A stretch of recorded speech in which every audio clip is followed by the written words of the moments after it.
Good evening, folks. Today is Saturday, May 25th, 2024, and it's cooled off a little bit now, meaning it's not close to 90 and super humid.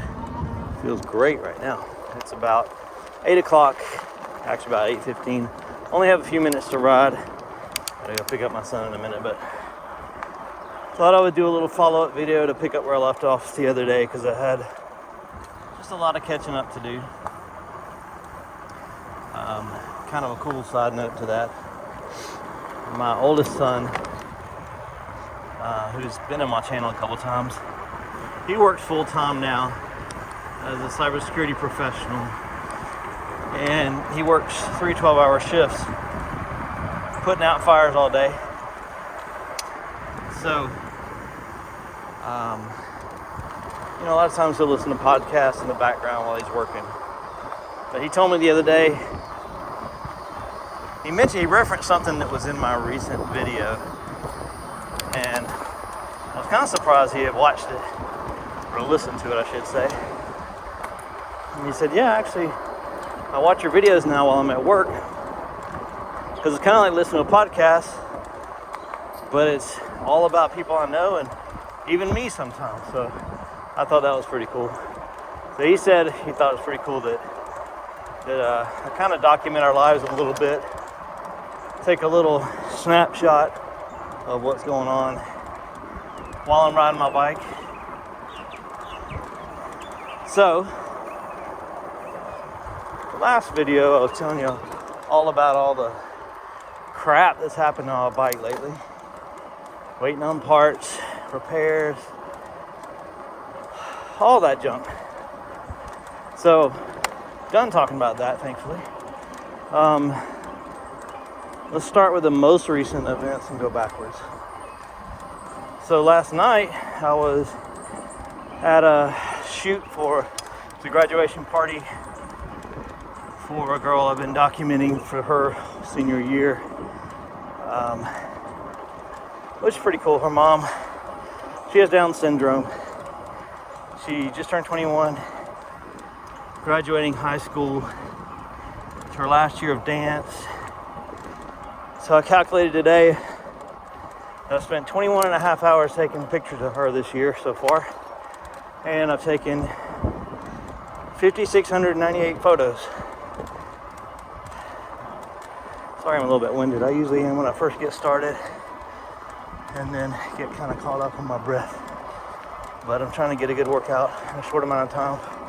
The sky's looking pretty. That gnat didn't taste good. So anyway, I was at this shoot last night. My brother started blowing up my phone, and I'm thinking it's either about fishing or bike riding, because he had been texting me earlier.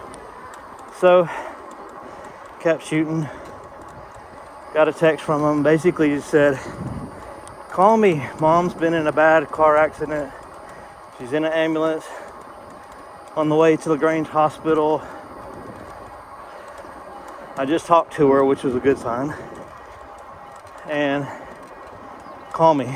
So, I call him.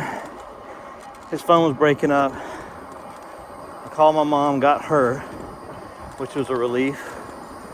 She was shaken up, her collarbone was broken. She was in the ambulance still. So she was driving to go see her boyfriend, who lives a couple hours away, and an hour and a half away. It's about 30 minutes out from his house.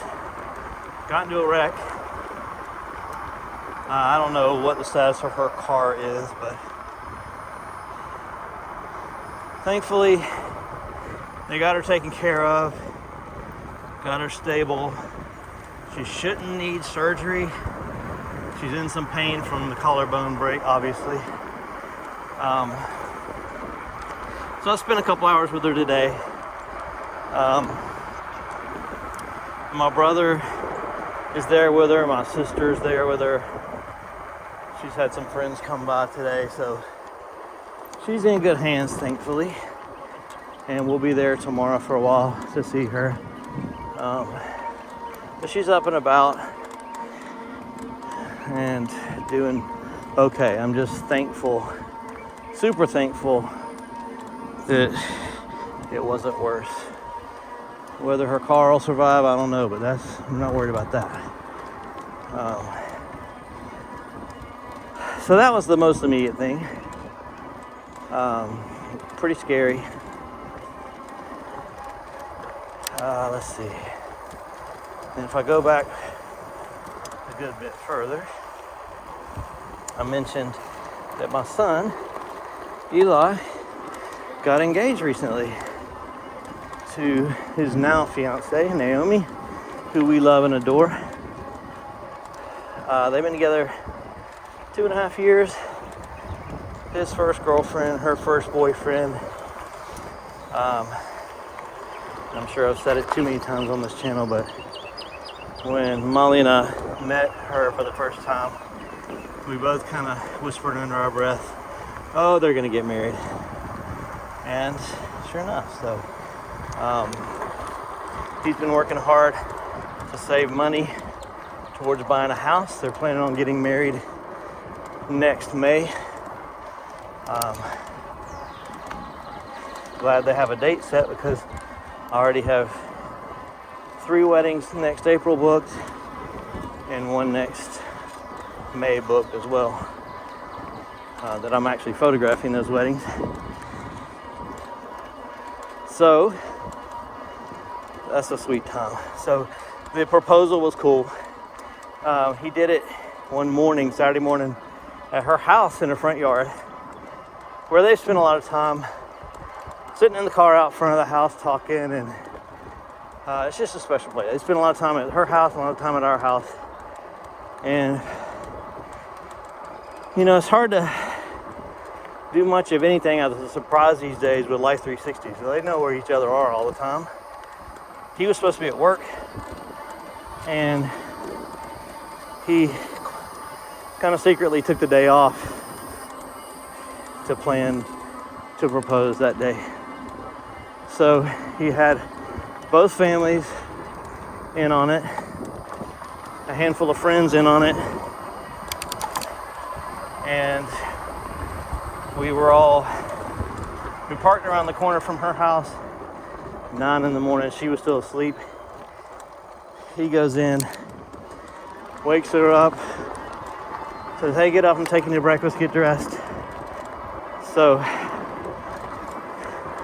apparently she didn't figure it out right then, who knows, but I think she was kind of in a daze from being woken up. So she got dressed, got ready. During that time, he texted us and said, okay, get in place. We all come around the corner, and we're standing in the cul-de-sac where she lives in front of our house. He walks her out, drops to one knee. He proposed. I had my camera, of course, so took a whole bunch of pictures. I had my drone in the air, got some video footage of it. His youth pastor was there. He took a full video on his phone of the whole thing. It was cool. So then, after that, we took some family pictures in their front yard and some fun pictures. And then we all went to soccer game together because my little girl who just turned 9 and my son who just turned 11, they had a soccer game at 10 or 11, and Naomi's little brother is on my little girl's team for the 2nd year in a row. So they were going to the same soccer game anyway also, so it was kind of a full day of celebration. Then we all went to Jason's Deli and went and had lunch together afterwards. It was a sweet day. So that's that. Kind of trying to bounce up and down between the tough stuff and the heartwarming stuff. So, next thing, last Friday, my wife had a melanoma removed from her arm that she learned the week before was a melanoma, not just a mole. And melanoma is not something to play with. They can spread in 6 weeks from just a visible weird mole all the way to your lymph nodes and then spread from there. So thankfully, they caught it in time. So she had a biopsy the week before. She went in concerned about a different mole she'd had. And the PA said, I'm not too worried about that one, but this one right here in your arm doesn't look right. I want to biopsy it. So she came home with kind of laughing, saying, every time I go there, they biopsy something. I think it's standard procedure to just pick one and biopsy it. But thankfully, they did biopsy this one when they did, because it was a melanoma, which is the most aggressive form of skin cancer. So we go in, and he drew this big wedge on her arm, looks like a sideways eyeball, and showing where he was going to cut, all the skin he was going to remove, and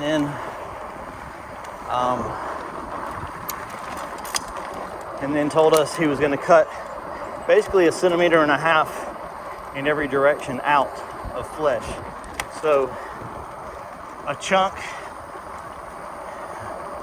about the size of 2 or 3 sugar cubes, deep, wide, and long, be cut out. And they send that off to pathology to make sure that there's clean margins, they call it, make sure that there's no cancer cells on the outsides of that have spread. And then he cuts 11 centimeters of this wedge of skin out, that's shaped like an eyeball, and they use that to sew it all back together. So basically they cut out several square inches of skin, and then they sew it all back up. So she's got 11 centimeters of stitches vertically on her arm. It's healing up nicely, thankfully.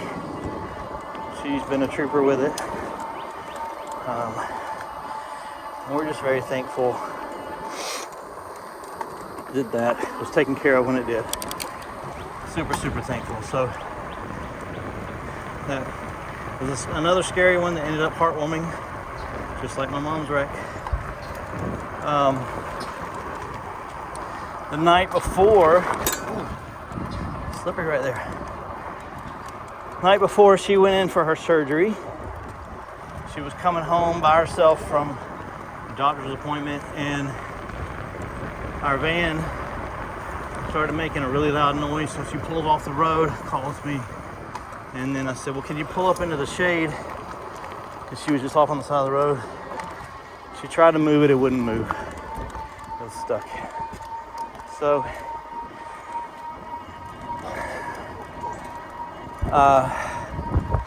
we had to have it towed. My brother and I, my brother was coming to ride e-bikes with me, and so he came over. I called him and said, I don't think I'm gonna be able to go. He said, what can I do to help? I said, well, you can go pick her up. That would be awesome, because I was at home with the kids and they won't fit in my car. So he goes and picks her up and brings her home, and then he and I get on our bikes because the van was broken down pretty close to the bike path where we were going to be riding anyway. So check out all these cats. I don't know if you can see them here. Here's one. Let's count them when we go around this corner. Nobody ever drives through here. There's always a bunch of cats in the middle of the road. I shouldn't say always, because they won't be here today. Now there's one hanging out in the middle of the road. Hey, kitty. And there's one over there in that driveway. It's usually 6 or 7 over here. So we called a tow truck. They were coming to pick it up, take it to the shop, but they didn't have a key. And they told her, they're like, you can just leave a key there we can come get it. You don't have to meet us there. So my brother and I got on our bikes and we rode to the van and put the key on the tire, rode back home just in time to go pick up my son from work. And the shop was pretty backed up, so it was a week before they got to it. And they called yesterday, I think it was yesterday, said basically the flywheel is broken in half. The motor's good, but the flywheel's broken. And so $1,360 repair for that. And then we have some bushings under there at the front that make the van rattle a lot. So those have been missing and been out for a little while. I'm meaning to get those replaced. I'm kind of glad I didn't, because that's $280. It would have been kind of wasted. We have a crack in the windshield that needs to be replaced. So we were going to sell that thing anyway. It's at 207,000 miles. It served us really well over the years. Pulled our camper like a charm. To Ohio and back twice, Pennsylvania. Lots and lots of camping trips. Lots of memories made in that thing. But we were going to sell it anyway while it still had some value. Whether it has value now, I don't know. So I'm trying to sell it as is, with it broken down, to someone who would want to fix that themselves. This stretch of road I hate. This is where I had my big wreck where I broke my ribs, and one of my other 2 wrecks was also on this road. Not this section of road, but on this road. So I'm a little bit skittish about this road sometimes. So we are selling what's left in the van, getting a minivan, which is a good thing. We've been ready to switch to a minivan for a while for her. She puts a lot of miles on that thing, on carrying the kids around, and that adds up because the van did not have good gas mileage. On top of all that, we're selling our camper, which breaks my heart in two. It's been a point of tension between us. Something we decided before we decided to get rid of the van, before the van died. It's a long story. Don't really want to get into it because just got a lot of feelings about it. That camper has been a lifeline for me, and I feel like it has been for our family. It's been our culture. We've camped 30 nights a year for the past several years, and we haven't been once this year because we decided at the beginning of the year we decided soon after the beginning of the year, after canceling a couple trips due to weather and sickness, that we were going to sell it. So my hope, plan, dream, whatever you're going to call it, over the next year or two is to,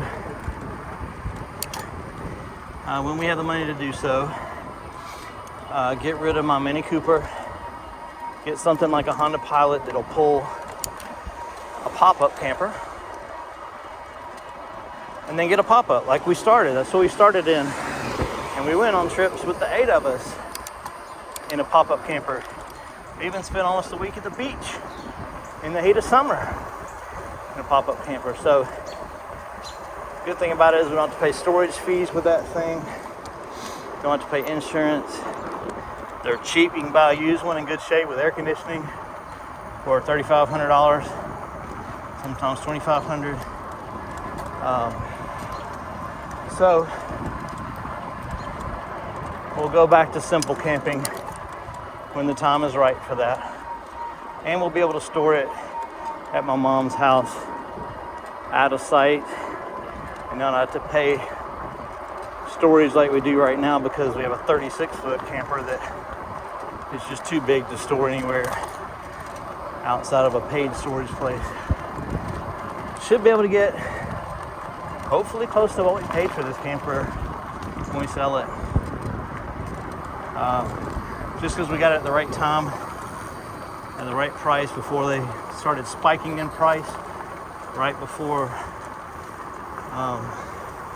inflation just took off and everything got expensive. I know other people who bought a camper like ours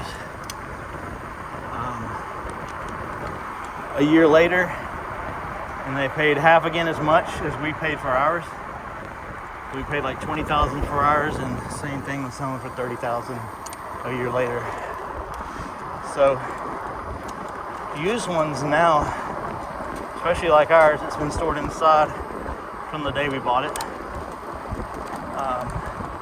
are going for around 20, 25 sometimes. We've taken good care of it and upgraded some things like the tires. So anyway, I'm gonna miss camping real bad for now, real bad. It's definitely affected my emotional well-being this year because my business has taken off this year for whatever reason. I've got more opportunities than I can say yes to, and when you're self-employed and you technically can work 24/7 if you want to, if the opportunity's there, time is money and you can make a lot of money. So I've been making a whole lot more money this year. I did well last year. I'm making a whole lot more money this year than I did last year already, which will help. A baby turtle. Anyway, I got to get home to go pick up my son. But all that to say, I've been working too much, and I've taken on too much, so I'm still working even more to keep people happy because I've said yes to too many things. Now I'm struggling to keep up with the work that goes with that. And so being without my bike for a couple months this year was not easy. Having not gone camping at all this year is not easy. And the fact that I'm working every single day, I don't think there's a day that I haven't worked this year. And a lot of those days is more hours than I need to be working. So glad I have my bike back. It's very helpful. Glad my brother has a bike now, he can ride with me. I'm glad my son has a bike, he can ride with me. We rode a couple nights ago. Had a really good talk. It was really good. So, almost home now. I'll add more later, but just wanted to cover a few more things. Sorry for all the broken breathing, and sure that was not easy to listen to, but thanks again. I'm scared to see what time it is. Y'all have a great one.